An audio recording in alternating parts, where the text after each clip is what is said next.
দামের প্রভাব কিছু কিছু জায়গা হয়তো কিছুটা ভ্যাটের জন্য হয়েছে, সম্পূর্ণভাবে এটা হলো ম্যানিপুলেশন, সাপ্লাই চেনের ব্রেকআউট। এটা ভ্যাটে আমি কিছু দাম বাড়িয়েছি কি আইএসপি, ফোন, ফরের জুস, কটা লোক কেনে দিদি, অতএব ওটার উপর যে পরিচয় পরে তা না।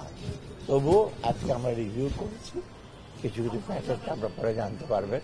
আদেশে কয়েকটা জিনিস অত্যাবশ্যক না, কিছু কিছু রেস্টুরেন্টের উপর আমরা বলেছি। তারপরে ওষুধের ব্যাপারে, তারপরে আপনার আরো কয়েকটা ওরা দেখতে পারেন মোটামুটি সাশ্রয়ী, কয়টা একেবারে অত্যাবশ্যক যেগুলো লোকজনকে এফেক্ট করে সব। আমি তো বললাম ইম্পোর্টেড ফরেন ইউজ, এগুলো আমি কেন কমাবো?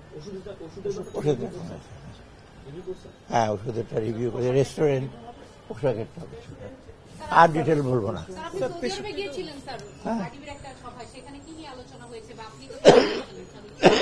আইডিবি মানে ইসলামিক ডেভেলপমেন্ট বোর্ড অফ গভর্নেন্সের মিটিংয়ে ওরা আইডিবি সাধারণত আমাদের একটা বিরাট অঙ্ক দেয় আপনার গ্যাস এবং পেট্রোলিয়ামের জন্য।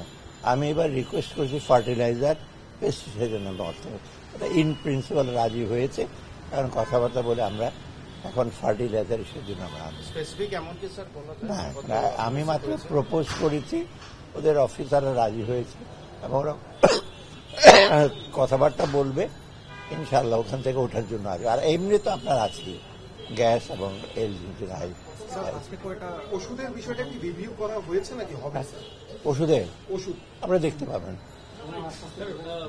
যারা পোশাক মালিক যারা আছে ফ্যাক্টরিতে, তাদের যে এই যে জ্বালানির উপরে যে নতুন করে তাদের দাম বৃদ্ধি, এটি তো জ্বালানির উপর মানে জ্বালানিতে যে ভ্যাটের যে ব্যাপারটি আছে, তাদের তো এটা ভোগান্তিতে পড়বে। তারা একে তো জ্বালানি পায় না, সেক্ষেত্রে আবার এই ধরনের সবগুলো তো আমরা we cannot take care of everything, মানে অর্থমন্ত্রী আমার যেটা ভ্যাটের এসেছিল কিছুটা আমরা কমিয়ে দিচ্ছি, পোশাক শিল্প ওখানে আছে।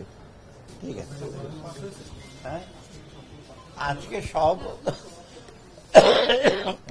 চাল, ডাল, মসুর, সয়াবিন, পাম অয়েল, টেক্সট বইয়ের ব্যাপারে, তারপর আপনার এলএনজি, সার, এগুলি সবগুলো পাঠাবে।